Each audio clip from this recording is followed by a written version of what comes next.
Hello, Proforma family. I'm Brian Roney, and together with my lovely wife, Hannah, we are excited to welcome you to the Ignite series, a show brought to you by your Proforma family's favorite recipes.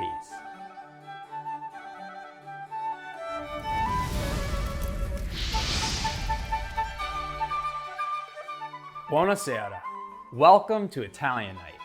Deborah Lanigan, our owner from Tampa, Florida, and her husband Armando are sharing with us Armando's quick Italian dinner recipe. Deborah, Armando, why'd you guys decide to share this dish with us? When there's no dinner at home, rather than order out, my Italian-born husband whips together this quick pasta and our entire family loves it. Yes, we thought it would be perfect dish to share with the Proforma family. Amazing. Well, convenience in the kitchen is something I think everyone can get on board with. Amen. And I can't wait to try it as well. Chef D, let's chef it up. All right, chef. So we have this wonderful olive oil that comes from Campania region. Nice. First press olive oil. Go ahead, chef. Little olive oil. We have wonderful peeled garlic, which is from the garden, chef. Correct? Oh yeah, of course. Somebody's garden. You know, it's funny you say that. Every chef dreams of being a farmer or a gardener. And I'm very much big with plants and stuff. Now we let the garlic saute a little bit until golden brown. We don't want the garlic to burn.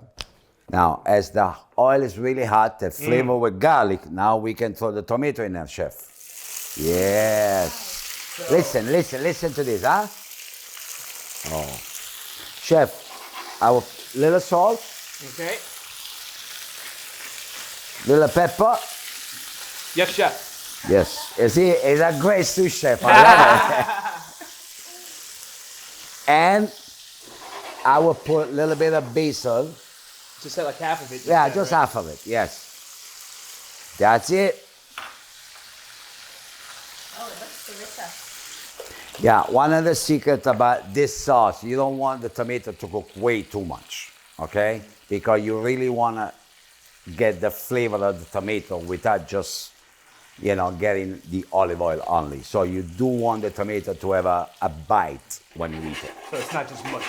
Yeah, it's not just mush, exactly. For an Italian, right now, in the next 2 minutes, I will put the pasta in it, finish it up with Parmesan cheese, and I add in the basil, and the dish is done. Now, in a perfect world, we would be cooking the pasta fresh and taking it right from the water in. That way we can get some of the pasta water. So we have a little pasta water here now. There we go. Oh, that looks delicious. Chef, a little bit so of Parmesan cheese. Now, in this way, the Parmesan cheese can melt within the pasta. Save a little bit. Save a little I'm pretty bit bad with to my that. cheese. I'm that guy. It's like, yeah, keep putting it. Keep putting it. Keep putting it. Just a touch. And it's weird because the pasta water, because some of that starch is in it from the pasta. Correct. It's not that it thickens the sauce, but it doesn't water it down. So Yeah. it really helps it come together. Matter But of that's fact, like a classic thing. As you had the pasta water, the water will eventually evaporate, but the starch will remain there, which will just make the pasta and the sauce just It'll heat back in blend. the center. Yeah, yeah. As you do it, you twist the bowl. Oh, nice. So it's nice and tight like that. Let me show you. To finish up the dish, I'm gonna ask the chef to put some extra virgin olive oil just on top. That's it, chef. Some nice sweet cherry tomatoes, fresh basil, and some good Parmesan cheese. So that's the basic ingredient of this dish.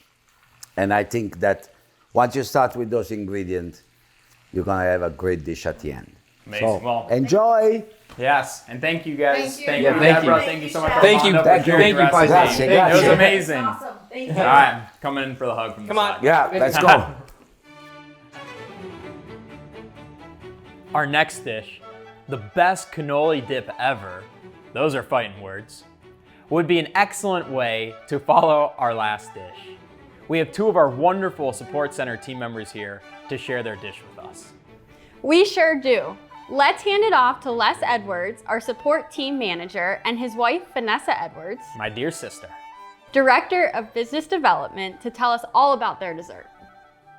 Les, Vanessa, it's wonderful to have you guys both here.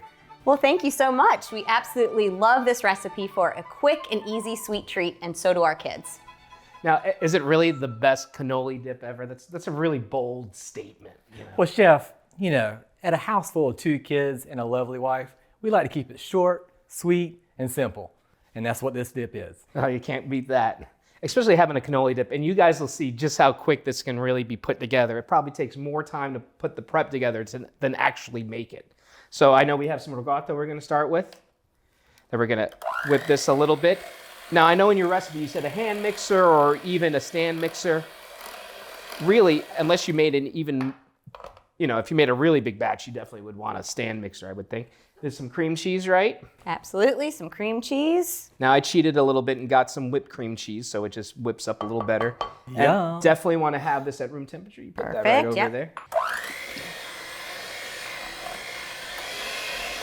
All right. So you look for it to be really light and fluffy. Exactly. Is that the big thing? Yep, exactly. And we can go ahead and add some of the powdered sugar, and the kids truly get a kick out. Put it on high speed. No, I'm just joking. Yeah, right. Don't do I was going to that. say, put half at a time. Do you let them lick the beater when it's done? You know. Is that one of those things? Everybody remembers doing that as a kid, right? I'm going to stop just a sec so we can scrape our bowl. Perfect. See, we're already almost done, guys. It's a super quick and simple recipe. All right, so next what we have here is just a... Well, it says vanilla extract in the recipe, which you can definitely use, or fresh vanilla. This is a vanilla paste, so you'll see it has all the speckles in there like a real vanilla bean does. Love this stuff. So we got our mini chocolate chips. Real important, I would think, to use the mini ones. Absolutely. And lots of them, of course. And we're going to keep just a little back just to put a nice garnish on top. In fact, let's get rid of these guys now. Les, you've been a good boy. One for you. Thank you, sir. One for you. Thank you. There you go. So the reason we're folding this in, you could mix it, but you could break up some of the chocolate, but you really want to be gentle because you see how it's nice and light and airy now? We don't want to lose that. So you see how I'm just coming in, up and around. Fancy chef stuff, right? That's exactly how I do it. Yeah. But I thought you just, oh, so you do cook. Yeah, you know, I taste. He's a liar, I know. But the great thing about this recipe is when you entertain or if you're going to a party, it's just the perfect mix. And Here, we can put those aside, guys. Since super you're not going to simple. lick them, whatever. So we don't got to get fancy, guys. I'm just going right in there. Exactly. What they use, I thought this was really clever you do this. These are waffle cones. Grab yourself a piece, buddy. These are waffle cones you break up. I just was careful not to, oh, we got someone wanting some more sweets. Yeah, she shows up for that stuff. But I thought it was really clever using that.